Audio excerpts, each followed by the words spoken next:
Assalamualaikum warahmatullahi wabarakatuh. Saya Latifah Khairunisa 12 IPA 6 akan menjelaskan materi SKI bab 3 bagian E, yaitu Kerajaan Ternate. Kerajaan Ternate didirikan oleh Ba'ab Mansur Malamo pada tahun 1257.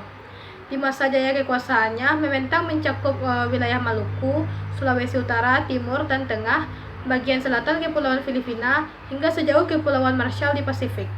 Pulau Gapi atau Ternate mulai ramai di awal abad ke-13. Penduduk Ternate awal merupakan warga Eksodus dari Halmahera. Pada tahun 1257, Momole Chico, pemimpin Sampalu terpilih dan diangkat sebagai Kolano atau Raja pertama dengan gelar Ba'ab Mansur Malamo. Kerajaan Gapi berpusat di kampung Ternate. Kolano marhum, penguasa Ternate ke-18, adalah raja pertama yang diketahui memeluk Islam bersama seluruh kerabat dan pejabat istana.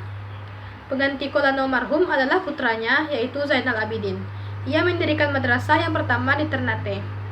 Di masa pemerintahan Sultan Bayanullah, Ternate semakin berkembang. Rakyatnya diwajibkan berpakaian secara Islami. Teknik pembuatan perahu dan senjata yang diperoleh dari orang Arab dan Turki digunakan untuk memperkuat pasukan Ternate. Di masa ini pula datang orang Eropa pertama di Maluku, yaitu Luigi de Bartolomeu tahun 1506.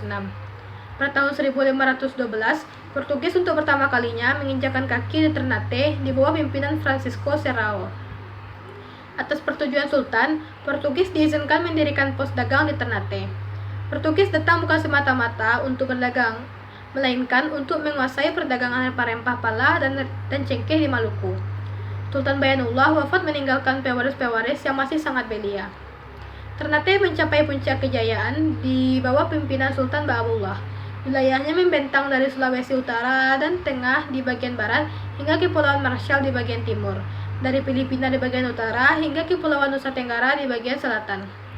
Sultan Ba'abullah dijuluki penguasa 72 pulau sepanjang abad ke-17.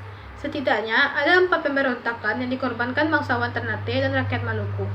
Yang pertama pada tahun 1635, demi memudahkan pengawasan dan mengontrol harga rempah yang merosot, Belanda memutuskan melakukan penebangan besar-besaran pohon cengkeh dan pala di seluruh Maluku, atau yang lebih dikenal sebagai Hongi Tochen.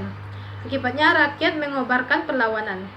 Yang kedua, pada tahun 1641, dipimpin oleh Raja Muda Ambon, Salahakan Luhu, puluhan ribu pasukan gabungan Ternate Hitu Makassar menggempur berbagai kedudukan Belanda di Maluku Tengah. Salahakan Luhu kemudian berhasil ditangkap dan dieksekusi mati bersama seluruh keluarganya pada tanggal 16 Juni 1643. Yang ketiga, tahun 1650, para bangsawan Ternate mengorbankan perlawanan Ternate dan Ambon. Pemberontakan ini dipicu oleh sikap Sultan Mandaransyah yang terlampau akrab dan dianggap cenderung menuruti kemauan Belanda. Yang keempat, Sultan Muhammad Nurul Islam merasa gerah dengan tindak tanduk Belanda yang semena-mena. Ia menjalin persekutuan dengan Datuk Abdul Rahman, penguasa Mindanao. Tanggal 7 Juli 1683, Sultan Sibore terpaksa menandatangani perjanjian yang intinya menjadikan Ternate sebagai kerajaan vasal Belanda. Perjanjian ini mengakhiri masa Ternate sebagai negara berdaulat. Kini memasuki usia ke-750 tahun, Kesultanan Ternate masih tetap bertahan, meskipun hanya tinggal simbol belaka. Jabatan Sultan sebagai pemimpin Ternate ke-49 kini dipegang oleh Sultan Dr. Andus Haji Mudaffar Shah atau Mudaffar II, yang dinobatkan pada tahun 1986. Imperium Nusantara Timur yang dipimpin Ternate memang telah runtuh sejak pertengahan abad ke-17. Namun, pengaruh Ternate sebagai kerajaan dengan sejarah yang panjang masih terus terasa hingga berabad kemudian. Ternate memiliki andil yang sangat besar dalam kebudayaan Nusantara bagian timur, khususnya di Sulawesi dan Maluku. Pengaruh itu mencakup agama, adat istiadat, dan juga bahasa. Hanya itu yang dapat saya sampaikan. Assalamualaikum warahmatullahi wabarakatuh.